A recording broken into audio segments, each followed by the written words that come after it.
In agriculture news from agview.net, based on November 1st conditions, the Kansas 2019 corn crop forecast a record high 798 million bushels. That's up 24% from last year's production. That's according to USDA's National Ag Statistics Service. The area to be harvested for grain at 6 million acres, up 20% from a year ago. Yield forecast 133 bushels per acre, up 4 bushels from last year. Now, sorghum for grain forecast 206 million bushels, down 11% from last year. Area for harvest 2.4 million acres, down 9% from 2018. Yield forecast 86 bushels per acre, down 2 bushels from last year. Soybean production forecast 200 million bushels, down 1% from last year. The area for harvest 4.54 million acres, 3% below 2018. The yield forecast 44 bushels per acre, up a bushel from last year. And cotton production forecast 280,000 bales, down 18% from last year. Acreage for harvest record high though, 160,000 acres, up another 8,000 acres from 2018.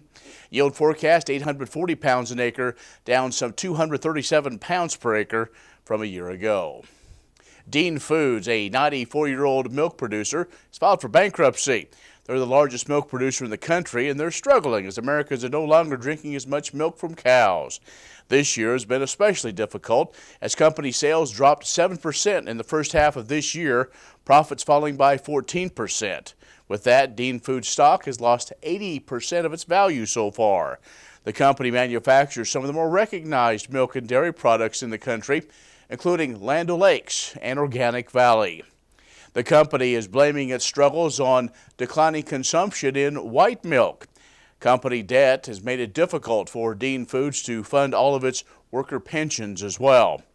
In a statement, the company says it's working with Dairy Farmers of America Cooperative on a potential deal which the co-op then would buy almost all of the company. Sales of cow's milk has declined for the last 4 years, and over the last 52 weeks, white milk sales totaled about $12 billion. Another problem Dean Foods facing is Walmart.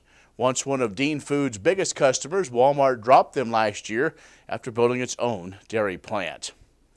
And Rabobank says China's pig herd, once the largest in the world, will take more than 5 years to recover from African swine fever. Even then, Rabobank International says that their meat consumption won't be the same as it was before that disease outbreak. The world's biggest pork market won't stabilize until 2025. Meat imports won't make up for that shortfall. It's Ag News. Stay with us. We'll have more coming up.